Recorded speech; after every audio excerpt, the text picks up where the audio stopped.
o vídeo, assim, o audiovisual como um todo, eu acho que ele favorece no sentido de unir, de dar uma transversalidade com várias outras linguagens.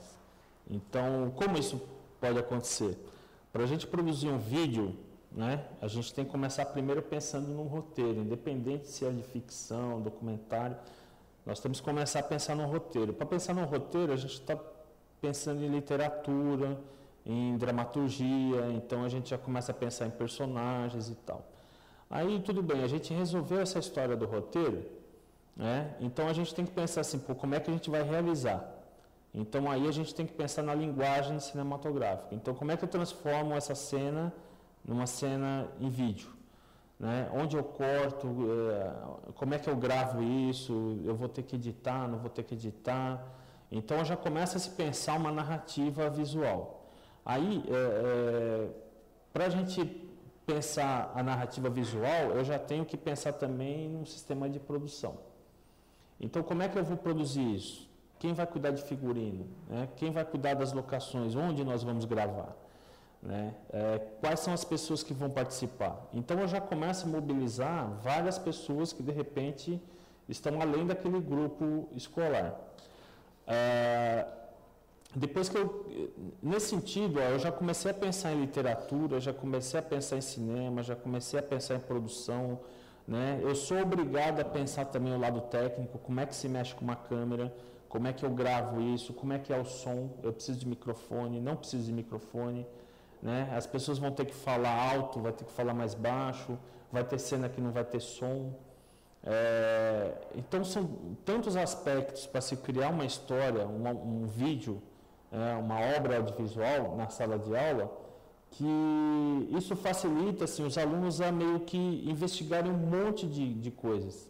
Investigar história, investigar personagens, investigar literatura, né? A parte técnica, como é que eu faço isso, como é que eu ligo o microfone, que botão que aperto na câmera, né?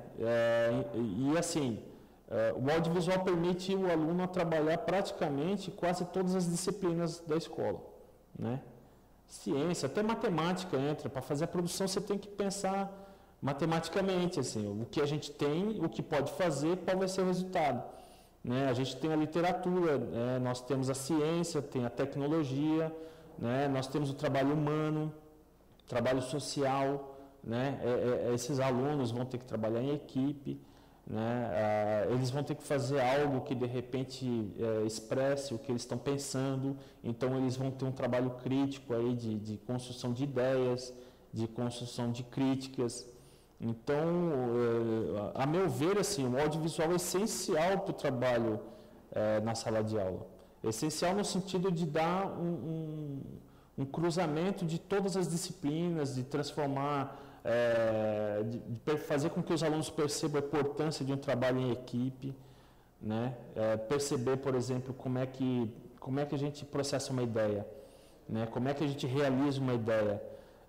Então, o audiovisual obriga os alunos a se colocarem, da mesma forma que o teatro, da mesma forma que a literatura, né? Da mesma forma que a dança, mas a gente vive hoje num ambiente tecnológico e aí o audiovisual acaba sendo mais latente para essa nova geração que já sabe mexer no celular, que já tira fotografia, que já filma, né? Que já faz a própria edição no celular e já posta na internet. Então a gente tem uma geração aí que já nasceu lidando com o audiovisual. Então, nesse sentido, o trabalho do audiovisual no ambiente escolar, na verdade, é uma alfabetização que os alunos precisam ter. Do mesmo jeito que eles precisam aprender a ler, a escrever e a pensar, eles precisam aprender a fazer isso também com o audiovisual, porque esse conteúdo é o conteúdo que vai ser consumido por eles e por todos nós, né? Então, nesse sentido, eu acho que a produção audiovisual dentro do ambiente escolar, eu acho que assim é imprescindível.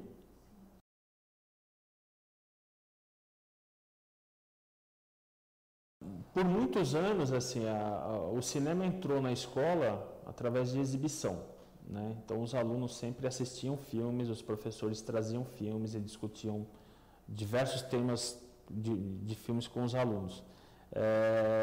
Isso também é muito interessante, né? Estimula a discussão, o debate, o aprendizado, né? Reflete um pouco o que a sociedade está pensando no momento, mas eu acho que a proposta, hoje em dia, ela necessita ir um pouco mais além, né? Além do aluno não ser um mero receptivo de produção, assim, não só um espectador, mas aí ele começar a produzir, porque isso obriga ele a pensar, obriga ele a criar, obriga ele a se colocar. Então, eu acho que a proposta que nós temos que seguir agora é estimular os alunos a produzirem, a criarem e a pensarem a sua realidade, a sua sociedade, pensar como eles estão assimilando tudo isso, como eles estão digerindo essas informações. E quando você propõe a um aluno fazer um curta-metragem sobre um determinado tema, né, é impossível esse aluno não pensar sobre o que ele vai ter que fazer. Então, eu acho que é uma maneira lúdica da gente estimular o pensamento crítico dos alunos. E aí, a imagem é extremamente importante na medida que a gente sabe a importância dela no cotidiano das pessoas, né? Hoje em dia, nós somos muito imagéticos, a gente vê muitos vídeos na internet, fotos, a gente tira foto de tudo, todo mundo anda sempre com uma câmera fotográfica. Então, eu acho que a imagem hoje tem um peso maior assim, na sociedade, mas a gente tem que realmente alertar a essa nova geração que a imagem tem um poder e a gente tem que também aprender a lidar com a imagem, né? Produzindo, né, eles vão trabalhar essa reflexão crítica e vão de repente perceber as potencialidades da imagem. O que uma imagem vale por 1000 palavras, mas assim, eu preciso escolher a imagem certa para conseguir essas 1000 palavras, né? Então, acho que o caminho é mais ou menos esse, assim.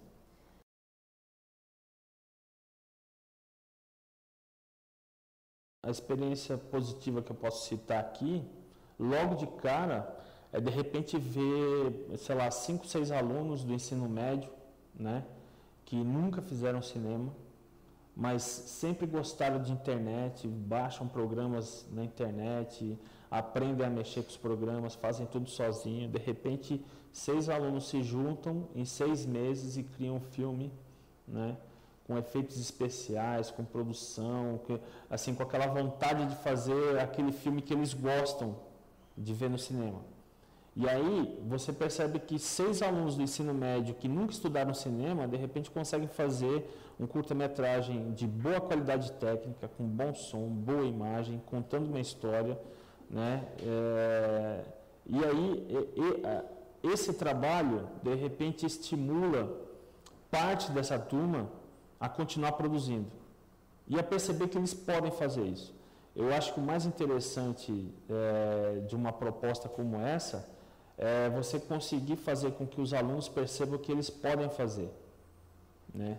A gente sabe que assim, hoje em dia os alunos já têm, não são mais aqueles alunos inocentes de décadas atrás, né? Eles já conhecem a realidade, já está tudo aí na internet, tal, eles já estão antenados, já conhecem os temas que lhes são caros, mas a partir do momento que você chega para eles e fala, olha, aquilo que você assiste no cinema todo dia, você pode fazer, né? Eu acho que isso daí é uma experiência incrível, assim, né? E assim, dentro de uma das oficinas que eu participei, eu presenciei isso mesmo, assim, alunos do ensino médio, né, que nunca tinham feito cinema, de repente em 6 meses conseguiram produzir um curta-metragem de 8 minutos, né, com começo, meio e fim, com efeitos especiais, né, mobilizaram, sei lá, 40, 50 pessoas para poder fazer, né, e assim, quando a escola e a comunidade assistiu o curta que eles fizeram, como resultado do trabalho, a empolgação deles era tão grande que naquele momento, de repente, eu não sei, mas eu acho que eles sentiram o poder de poder fazer, assim, de falar, não, eu tenho condições, eu sei fazer, eu posso fazer. E eu acho que, na verdade, a gente só precisa estimular isso, né? Quando os alunos me perguntam assim, pô, mas como é que eu vou fazer isso? Né? A maneira mais prática que eu vejo é falar assim, não, faça e depois a gente vê o resultado. Né? Então, a teoria, eu acho que nesse caminho contrário que eu imagino, assim, a gente pode estimular o lado prático e assim, vamos fazer. E aí, junto com essa parte prática, aí entra a fundamentação, aí entra a teoria, aí entra o aprendizado. Porque a gente sabe que o aprendizado, assim, a teoria sem a prática fica incompleta. Tanto a prática como sem a teoria também fica incompleta. Mas eu acho que quando a gente estimula os alunos pela parte prática a uma atividade lúdica, como fazer cinema, eu acho que isso faz um pouco a diferença, assim.